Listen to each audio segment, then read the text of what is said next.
The conference room was cold. Jindai sat at the center table, his hands folded on the smooth surface. Around him, 73 alien species filled the tiered seats of the grand hall. Their eyes watched him with barely hidden contempt. Some whispered to each other. Others simply stared. Jin did not move. Behind him stood Captain Hana Yun, her military uniform crisp and perfect.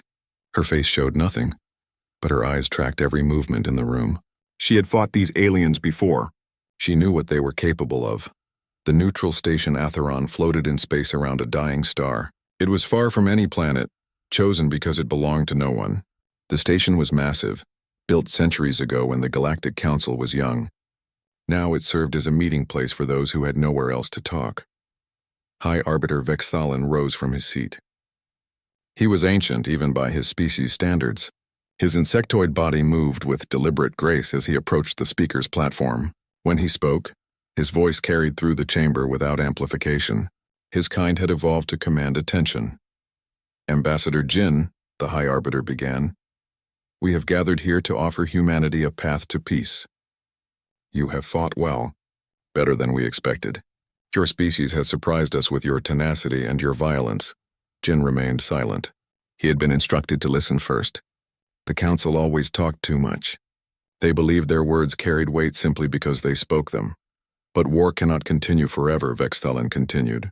Resources are wasted. Lives are lost. The galaxy suffers when conflicts drag on without resolution. Therefore, the council has prepared terms for armistice. A holographic display materialized in the center of the room. Lists of demands scrolled through the air, visible to everyone present.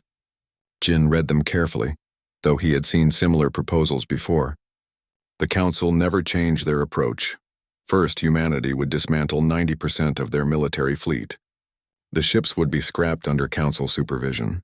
Second, all human colony worlds would accept council governance. Local governments would remain, but final authority would rest with council administrators. Third, humanity would share all technology with the council, including military secrets and research data. Fourth, Earth itself would accept permanent council observers who would monitor human activities and report back. The terms went on: trade restrictions, movement limitations, educational requirements. Each demand stripped away another piece of human independence. By the time the list finished, humanity would exist only as a supervised child within the council's vast civilization. Councillor Mirshan spoke next. He was reptilian with scales that caught the light. His voice carried regret, but his words were firm. I once advocated for humanity's admission to the council. I believed your species could learn from us, grow under our guidance. But you have proven too dangerous to remain unsupervised. These terms are generous considering your aggression. Around the chamber, other delegates nodded. Some smiled. They believed this moment was a victory. The troublesome humans would finally be brought under control. No more surprise attacks, no more defiance. Just order and peace as the council defined it. Jin looked at his datapad. The small device sat on the table before him, its screen dark. Inside it were reports, intelligence data, military assessments, everything humanity had learned about the council during years of conflict. Everything they had prepared for this moment. Behind him, Hana shifted slightly. It was a small movement, barely noticeable, but Jin recognized it. She was ready. Whatever came next, his people were prepared. The council has surrounded your space with 12 fleets, Vexthalin said. His tone had changed. Now it carried threat. We have more ships than humanity has ever built. Our technology is tested by millennia of use. Our weapons have ended 1,000 wars. You cannot win a fight against us. Accept these terms and survive. Refuse them and face extinction. Silence filled the chamber. Every delegate waited for Jin's response. Some expected begging. Others anticipated anger. A few thought the human might try to negotiate, to reduce the demands to something less crushing. That was what primitives did when faced with overwhelming force. Jin stood slowly. His movement was unhurried, controlled. He picked up his datapad and held it for a moment, then looked directly at the High Arbiter. I have one question, he said. His voice was calm, almost casual. Is this your final offer? Vexthalin's mandibles clicked together, a sign of satisfaction among his people. It is. The council has debated these terms for months. We will not negotiate further. Accept or refuse, but these words will not change. Jin nodded once. He closed his datapad with a soft click. Then he looked around the chamber, meeting the eyes of dozens of species. Some looked back with pity, others with contempt.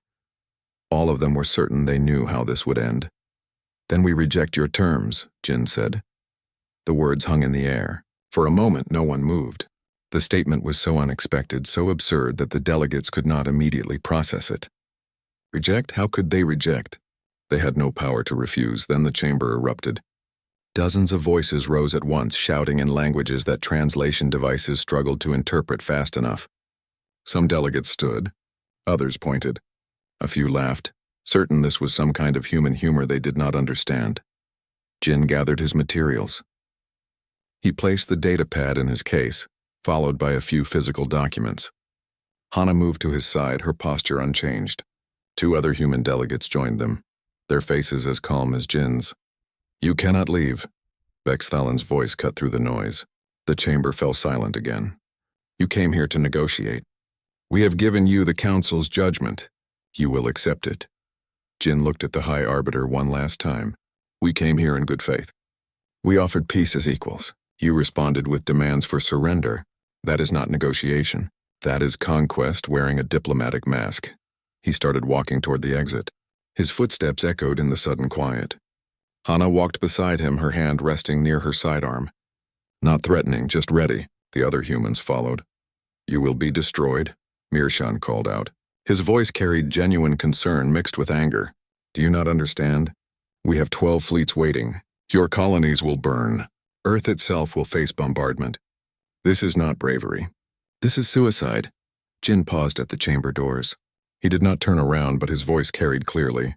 Humanity withdraws from all council jurisdiction. We will defend our territory.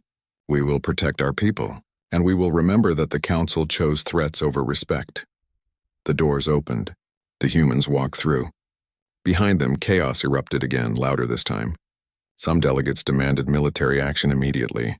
Others called for economic sanctions. A few sat in stunned silence, trying to understand what had just happened. In the corner of the chamber, Ambassador Krelnox watched the humans depart. He was a merchant, his species built on trade and careful observation. He had seen many negotiations, many displays of power. But something about the humans troubled him. They were not afraid. That was the part that did not make sense. Species facing extinction showed fear. They begged or they raged or they collapsed. But the humans had walked out with the calm of people who held cards no one else could see. Why aren't they afraid?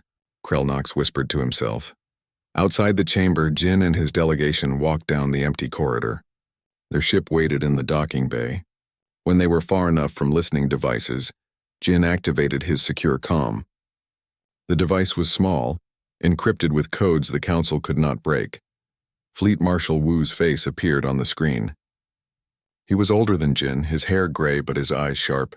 He commanded humanity's actual military response, positioned and ready for days. He had been waiting for this signal. Jin spoke one word, just one word that would change everything. Execute. The human ship departed from Atheron Station 20 minutes after Jin gave the order. It was a small vessel, designed for diplomacy rather than combat. From the outside it looked harmless. The council had scanned it thoroughly before allowing it to dock. They found nothing threatening. That was exactly what humanity intended. Inside the ship, Dr. Sora Kim sat in the medical bay, reviewing data on her tablet. She was a xenobiologist, brought along to observe alien reactions during the negotiations. Her specialty was reading body language across species barriers. She had watched the council delegates carefully during Jin's rejection. They were shocked, she said to Hana, who was checking weapons systems nearby. Most of them genuinely did not expect us to refuse. A few looked angry, but 3 or 4 looked afraid. Hana glanced at her. Afraid of what? They have 12 fleets. That is what troubles me, Sora replied. Those few delegates were afraid before Jin said no. They were afraid of what we might do. That means they know something the others do not. Jin entered the bay. His formal diplomatic clothing was already being replaced with something more practical. Dr. Kim is correct. The council is not unified. Some of them understand we are not primitive warriors fighting above our capacity. They suspect we have advantages they cannot see. Do we? Hana asked, though she already knew the answer. Jin smiled slightly. Fleet Marshal Wu has his orders. Admiral Taejin is moving First Fleet into position. Commander Hyun's special operations teams have been behind Council lines for 6 days. Dr. Yoonji Park's project is ready for deployment.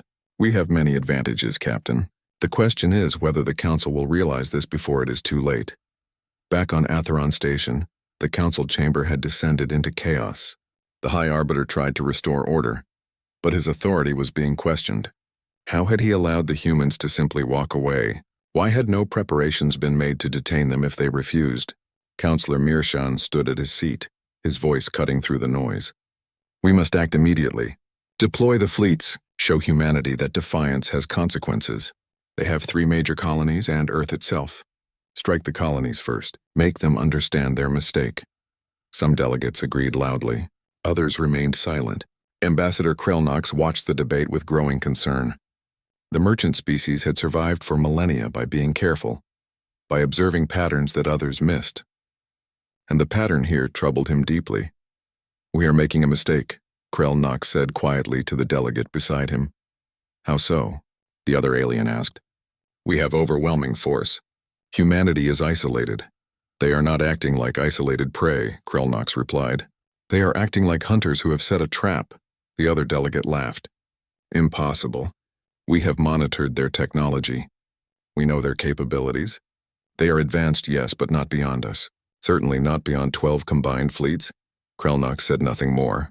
He had learned long ago that some species would not listen until reality forced them to see. Across the galaxy, the Council's 12 fleets began moving.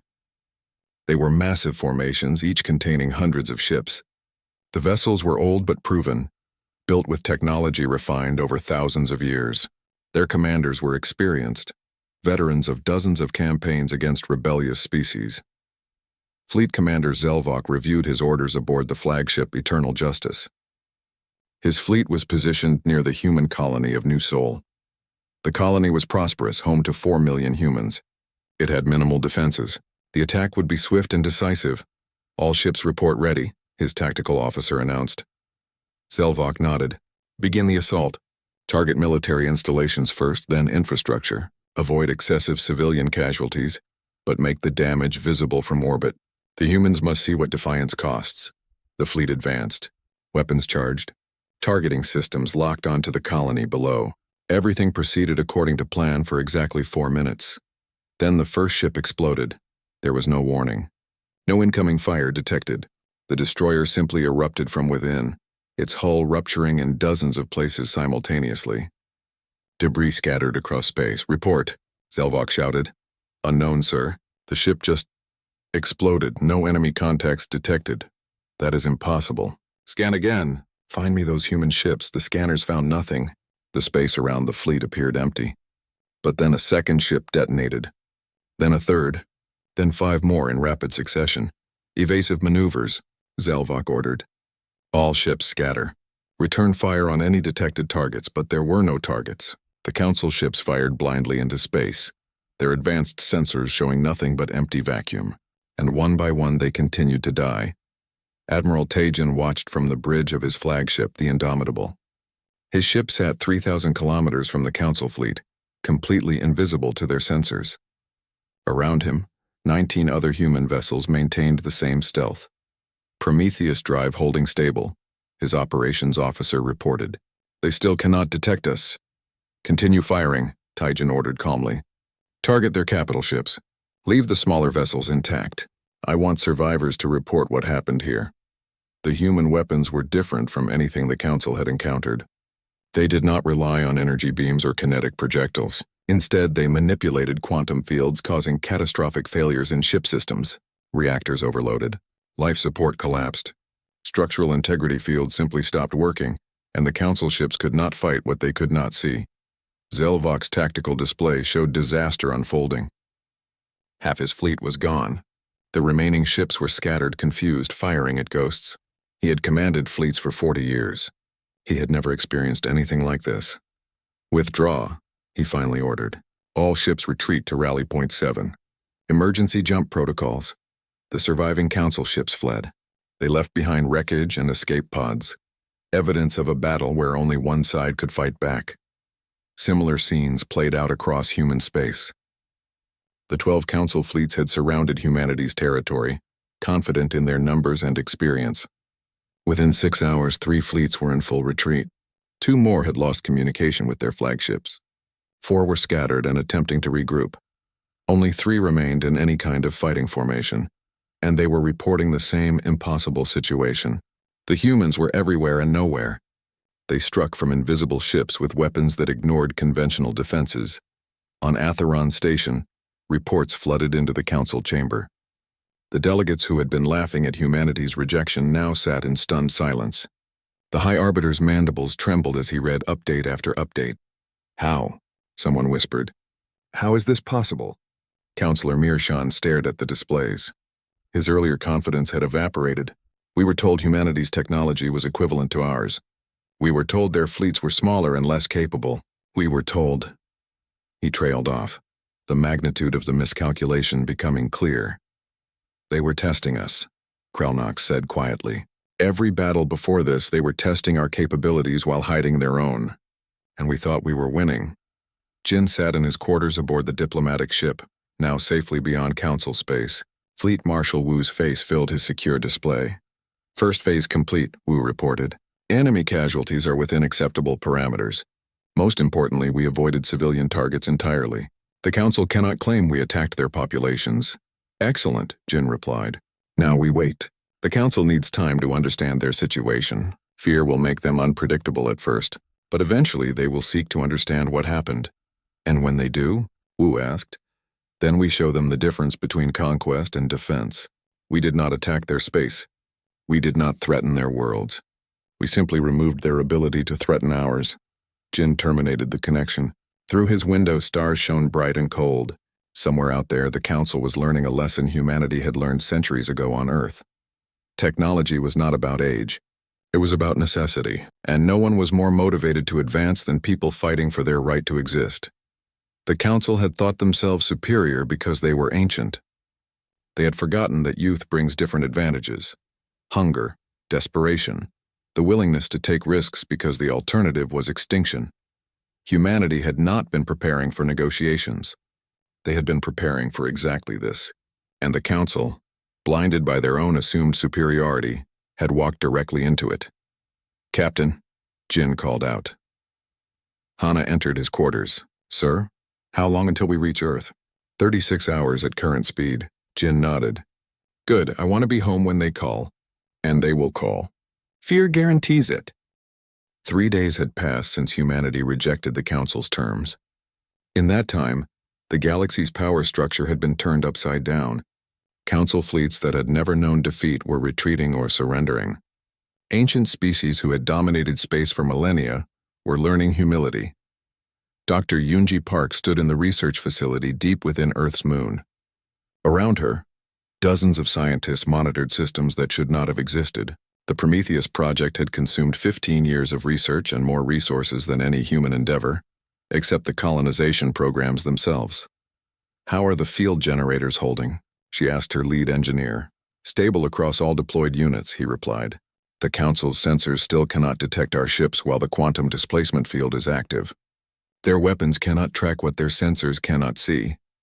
Yoonji allowed herself a small smile. The Council's technology was impressive but predictable. It had evolved over millennia with minor improvements to existing systems. Humanity's technology had evolved through necessity, through desperation, through the knowledge that they faced extinction if they failed. "And the weapon systems?" she asked. "Operating within normal parameters. The quantum disruption effect is more effective than we projected. Council ships have no defense against it because they have never encountered anything similar. Their shields protect against energy and kinetic weapons. We are neither." Back on Atheron Station, emergency council sessions continued around the clock. The delegates who had been so confident 3 days ago now argued desperately about how to respond. Some still called for full military commitment, unwilling to accept that their fleets were being defeated. Others advocated for immediate peace negotiations. High Arbiter Vexthalin looked older than his considerable years. His species rarely showed emotion, but his mandibles hung slack, a sign of profound stress. We need intelligence, he said, interrupting yet another circular argument. We cannot fight an enemy we do not understand. Where did they acquire this technology? A military intelligence officer stepped forward.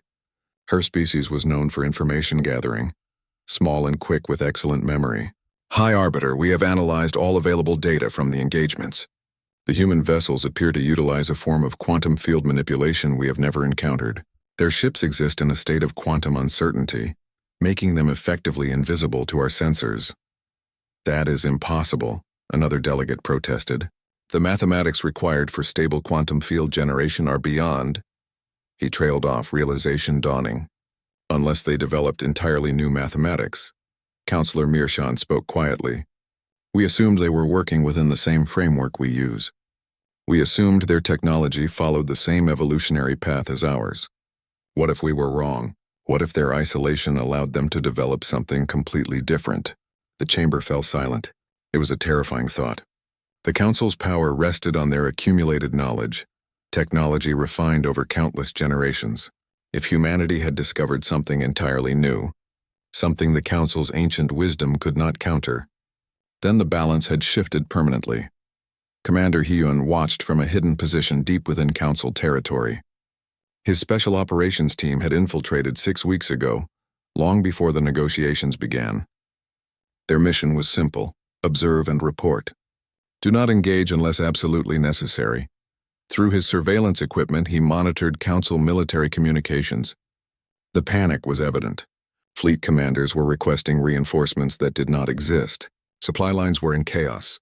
Entire battle groups were refusing orders, their captains too afraid to face an enemy they could not see.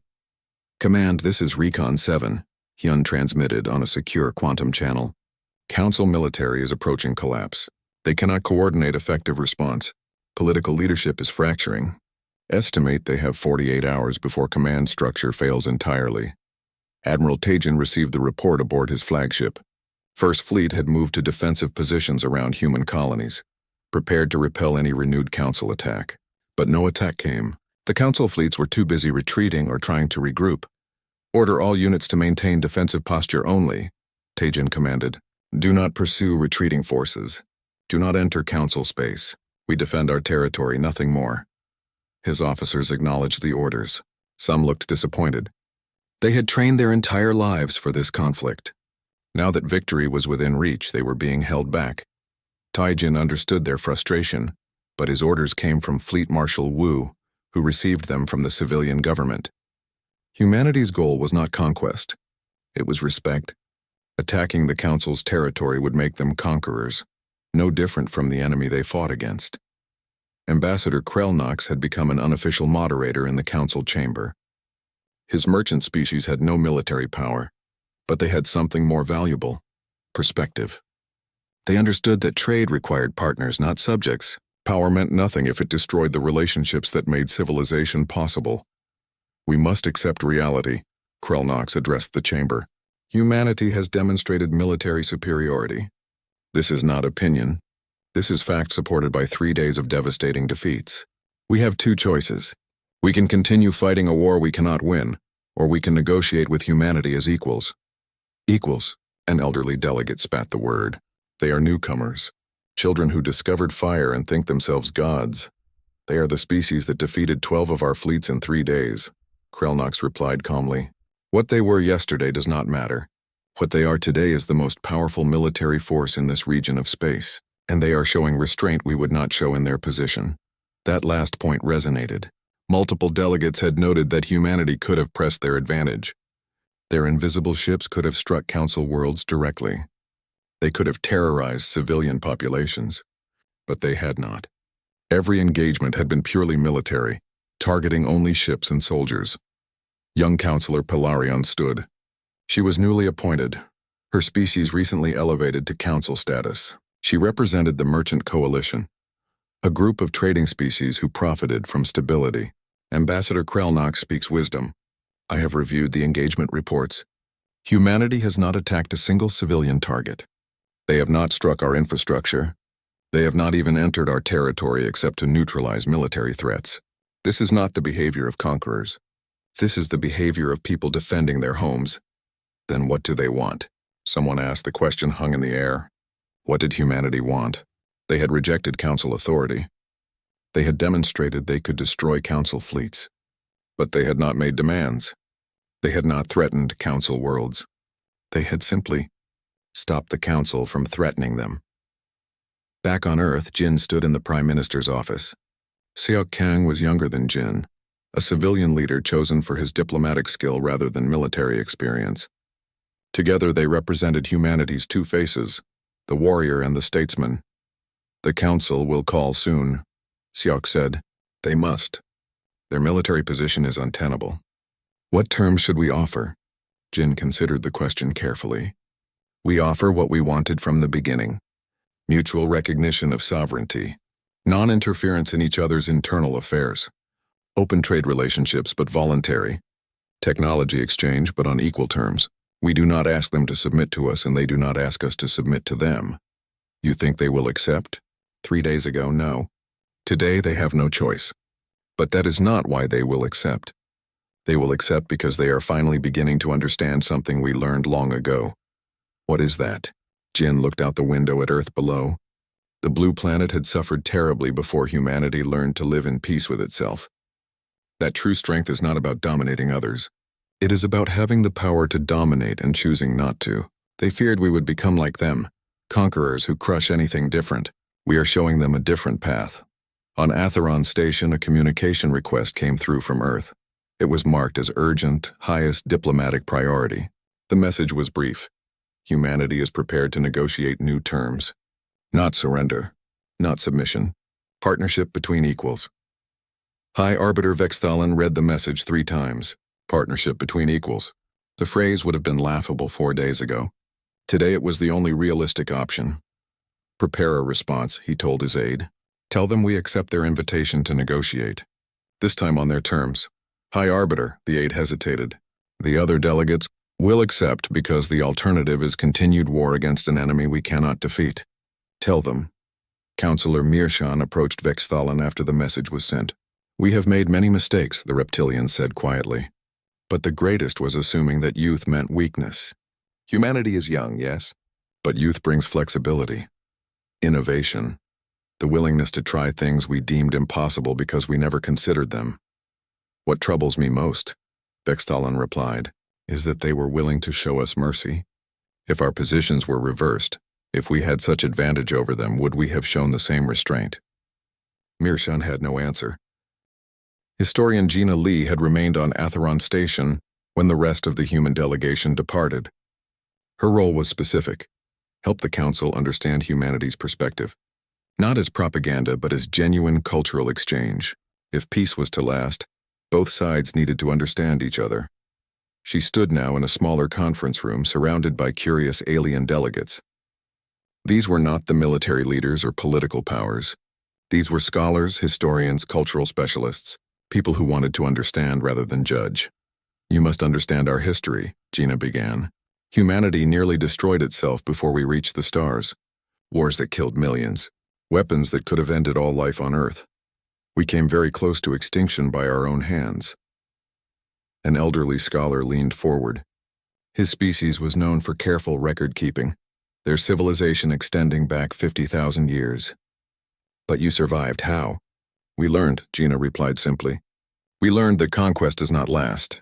Empires rise and fall, but cooperation, mutual respect, the recognition that different peoples can coexist without one dominating the other, that creates stability. We learned this lesson through terrible pain, and we will not forget it. Young Councillor Pelarian had joined this gathering, seeking to understand the humans who had so thoroughly disrupted the Council's assumptions. But if you learned these lessons, why develop such powerful weapons? Why create technology specifically designed to defeat Council fleets? Gina met her eyes steadily. Because peace built on submission is not peace. It is merely delayed conflict. When Ambassador Jin came here, he came hoping for genuine partnership. He came prepared for rejection. And when rejection came wrapped as an ultimatum, we had to demonstrate that we would not submit. Not because we wanted war, but because we refused to accept peace on terms that denied our right to exist as equals. So the weapons were always meant as deterrent, not conquest, another alien observed. Exactly. We do not want your territory. We do not want to rule over you. We simply want you to respect our right to govern ourselves, to make our own choices, to face our own consequences. Is that so difficult to understand? The room fell silent. For species raised within the Council's hierarchical structure, where authority flowed from ancient precedent and accumulated power, the concept was genuinely alien. Not wrong, but strange, uncomfortable. Your people value independence above security, the elderly scholar said slowly. You would rather risk everything than accept safety under another's authority. Yes, Gina confirmed. Because history taught us that authority without consent breeds resentment. Safety purchased through submission becomes a cage. We prefer the risks of freedom to the certainty of control. Across the station, military analysts continued their work. Fleet Commander Zelvok, who had survived the disaster at New Sol, now briefed Council military leadership on what he had learned. Their ships appear from nowhere, he explained, displaying tactical data. Our sensors detect nothing until weapons fire begins. And their weapons ignore our shields entirely. They target ship systems directly, causing cascading failures. It is not a matter of firepower. It is a completely different approach to warfare. How do we counter it? A senior admiral demanded. We do not, Selvok replied bluntly. Not with current technology. Our sensors operate on principles refined over millennia. Whatever the humans have developed works outside those principles. We would need to completely reimagine our detection systems, our defensive technology, our tactical doctrine. That would take decades, perhaps centuries. Then we have no choice but to negotiate, the admiral said bitterly. No, Admiral. We have no choice but to accept that the galaxy has changed. Humanity is not going to disappear. They are not going to submit. We can either fight a war we cannot win, or we can learn to coexist with a power that is currently our military superior. The words hung heavy in the room. Military superior. 3 weeks ago, such a statement about humanity would have been laughable. Today it was uncomfortable truth. On Earth, preparations continued for the coming negotiations. This time, the talks would be held on neutral ground chosen by both parties together. This time, there would be no ultimatums presented as peace terms. Fleet Marshal Wu met with his senior commanders to discuss the military situation. The Council's fleets are in disarray, he reported. 6 have withdrawn to their home territories. 3 are attempting to regroup but lack coordination. The remaining 3 have effectively surrendered, awaiting Council orders that may never come. Should we press the advantage? Admiral Tajin asked. We could secure significant territorial gains. To what end? Wu countered. We would gain territory we do not need and create enemies we would have to suppress for generations. No. Our mission was to demonstrate that we cannot be conquered. That mission is complete. Now we demonstrate that we do not seek to conquer. Another admiral spoke up. But sir, they threatened our worlds. They surrounded our space with hostile fleets. They demanded our submission. Justice requires consequences. Justice, Wu said quietly, requires that we not become what we fought against. The Council threatened us because they feared us. If we now threaten them, we prove their fears correct. We show that humanity's talk of equality and respect was merely strategy, not principle. I will not do that. The room fell silent. The marshals and admirals understood. They might not all agree, but they understood the logic. Humanity's greatest weapon was not their ships or their technology. It was their moral position. They fought only to defend. They took no territory. They harmed no civilians. They demonstrated power without cruelty. Captain Hana Yun had returned to active duty, commanding a patrol group near the border of Council space. Her ships monitored the area, ready to respond to any threat. But the threats did not come. Instead, she observed something unexpected. Council ships were withdrawing, not fleeing in panic, but conducting organized retreats, and they were broadcasting on open channels, making sure humanity knew they were leaving. It was a clear signal. We acknowledge your territory. We will not intrude. Hana reported this to command. They are learning, she noted in her report. They tested us, we responded, and now they are adapting. This is not defeat behavior. This is military professionalism. They are acknowledging reality and adjusting accordingly. Back on Atheron Station, the emergency sessions continued, but the tone had changed. Less panic, more calculation. The Council was beginning to accept their new situation and focus on managing it. Ambassador Krell Knox addressed the assembly. I propose we consider something radical. Instead of viewing humanity as a threat to be managed, what if we view them as an opportunity? Opportunity? High Arbiter Vexthalan's tone was skeptical but not dismissive.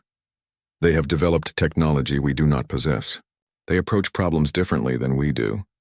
They have knowledge and perspectives shaped by experiences we never had.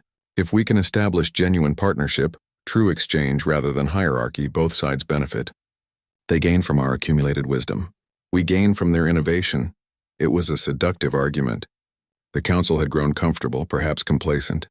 Their technology advanced slowly because they had no pressing need for rapid development. Humanity, facing extinction, had innovated desperately. The combination could produce remarkable results. Young Counselor Pelarion supported the proposal. My species joined the council only 3 centuries ago. We remember what it was like to be the newcomers, to be judged as primitive simply because we were young. The council's wisdom helped us advance, yes, but we also had to surrender much of our independence. Humanity offers a different model. Cooperation without submission. Exchange without hierarchy. Perhaps that model has merit. The debate continued for hours. Some delegates remained hostile, convinced humanity represented a threat to the council's way of life. Others saw opportunity. Still others simply wanted peace, regardless of the terms. Finally, High Arbiter Vexthalan called for a vote. Not on specific terms, but on a fundamental question. Would the council recognize humanity as an equal power, with all the rights and responsibilities that implied? The vote was closer than expected, but ultimately reality won. 58 species voted in favor. 15 abstained. Only 10 voted against. Humanity would be recognized as equals. When the news reached Earth, Jin allowed himself a moment of satisfaction. Not triumph, not gloating. Just quiet acknowledgement that a goal achieved through years of planning and sacrifice had finally been reached. Prime Minister Siok contacted him immediately. They have agreed to preliminary terms. Negotiations will begin in 1 week, at a station jointly chosen. They are requesting you lead our delegation again. Of course, Jin replied, but this time we negotiate as equals. That changes everything. Dr. Yoonji Park watched news of the vote from her laboratory deep in the moon. The Prometheus project would continue, but its purpose had shifted. No longer a desperate weapon against overwhelming odds. It was now humanity's guarantee that they would never again face such odds. The research would continue. The technology would advance, but always with the goal of defense, never conquest. She thought about the council scientists who would inevitably want to study the technology. Some exchanges would happen, carefully managed. 3 weeks after the vote, representatives from humanity and the council gathered at Station Haven. The location had been chosen carefully, a newly constructed facility floating in neutral space. Neither side had historical claim to the area. Neither side had military advantage. It was truly neutral ground. Ambassador Jin arrived with a smaller delegation this time. Captain Hanayun was still present, but there were fewer military personnel. Instead, Jin brought economists, scientists, cultural specialists, people prepared to build relationships rather than defend against threats. The council's delegation had changed as well. High Arbiter Vexthalan was present, but he no longer dominated the proceedings. Younger delegates like Pelarion had more prominent roles. Ambassador Krelnock served as primary moderator, his merchant species diplomatic skills proving valuable. The first session began simply. No grand speeches. No historical grievances aired for dramatic effect. Just practical people sitting down to solve practical problems. Let us begin with territorial boundaries, Krelnock suggested. Humanity currently controls 17 systems. The Council recognizes these as human sovereign territory. Are there any disputes regarding specific boundaries? Jin consulted his datapad. We have surveyed 23 additional systems that we intend to claim for future colonization. We are transmitting the coordinates now. We propose a buffer zone between our territory and Council space, jointly patrolled to prevent misunderstandings. Vexthalan studied the data. The systems humanity wanted were far from major Council worlds, mostly resource-poor areas that had been surveyed but never developed. The Council has no objection to these claims. The buffer zone is acceptable. We propose it be 30 light-years wide with regular communication channels established. Agreed, Jin replied. It was that simple. What might have taken months of negotiation just weeks earlier was resolved in minutes. Both sides understood that arguing over empty space served no purpose. The real discussions would focus on trade, technology exchange, and mutual defense. Young Counselor Pilarion raised the topic everyone had been avoiding. We must address technology sharing. The Council's traditional approach has been hierarchical. Advanced species share knowledge with developing ones in exchange for political alignment. Clearly that model does not work here. No, it does not, Jin agreed. Humanity proposes voluntary technology exchange. We share certain technologies, you share certain technologies, but neither side is required to share everything. Strategic technologies that provide military advantage remain sovereign. Is this acceptable? The Council delegates conferred quietly. It was a radical departure from their usual practices, but the alternative was no technology exchange at all, which benefited no one. Vexthalon spoke for the group. Acceptable. We propose starting with civilian technologies, agricultural methods, medical treatments, engineering techniques for habitat construction, things that improve quality of life without military application. An excellent starting point, Jin replied. Humanity is particularly interested in your biological sciences. Your species have developed medical knowledge over millennia. We have innovations in artificial intelligence and quantum computing that might interest you. Dr. Sora Kim, sitting behind Jin, made notes rapidly. This was what genuine exchange looked like. Both sides offering value, both sides benefiting, neither side surrendering their core advantages. Trade agreements came next. The Merchant Coalition, represented by Krelnox, had prepared extensive proposals. Human goods would be attractive in council markets, particularly luxury items and entertainment. Council goods offered resources and biological products humanity needed for rapid colony expansion. We propose open trade routes, Krelnox said. Minimal tariffs to cover administrative costs but no punitive restrictions. Free movement of merchant vessels in designated trade corridors. Standard piracy suppression agreements where both sides commit to protecting commercial traffic. Jin reviewed the terms. They were fair, even generous. The Merchant Coalition understood that profitable trade required trusted partners, not conquered subjects. Humanity accepts these terms. We will designate 3 systems as primary trade hubs. Council merchants will have full access with minimal security screening. And human merchants will have the same access to council trade stations. Vexthalon confirmed. The discussions continued for hours, then days. Each session resolved more issues, built more framework for cooperation. But there were difficult moments too. On the 4th day, Councillor Mirshan raised a painful topic. We must discuss reparations. The Council deployed military forces against human space. While humanity prevailed, there were casualties. Your colony defense forces lost ships and personnel. Do you seek compensation? The room fell silent. Jin had expected this question but had hoped to avoid it. Reparations implied guilt, implied one side owed the other. That created resentment that could poison future relations.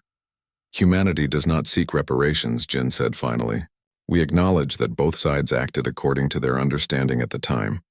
The Council believed they were imposing order on a dangerous newcomer. We believed we were defending our right to exist. Both positions had logic. Demanding payment for past conflicts serves no purpose except to ensure future ones. But your people died, Mirshan insisted.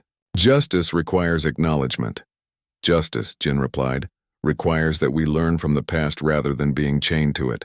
The Council has acknowledged us as equals. That acknowledgement honors those who died defending that principle. No financial payment can add to that. Vexthalon's mandibles moved in what might have been relief or respect, possibly both. Humanity's wisdom in this matter exceeds their years. The Council accepts this generous position. Perhaps in time, when trust is deeper, we can find ways to honor the fallen on both sides together. Prime Minister Seok Kong joined the negotiations via holographic transmission on the 5th day. His presence signaled that final agreements were approaching, requiring the direct involvement of humanity's civilian leadership. I have reviewed the proposed agreements, Seok announced. They represent genuine partnership. Earth's government is prepared to ratify these terms if the Council does the same. Vexthalon nodded. The Council will vote within 3 days. Based on preliminary consultations, I expect overwhelming approval.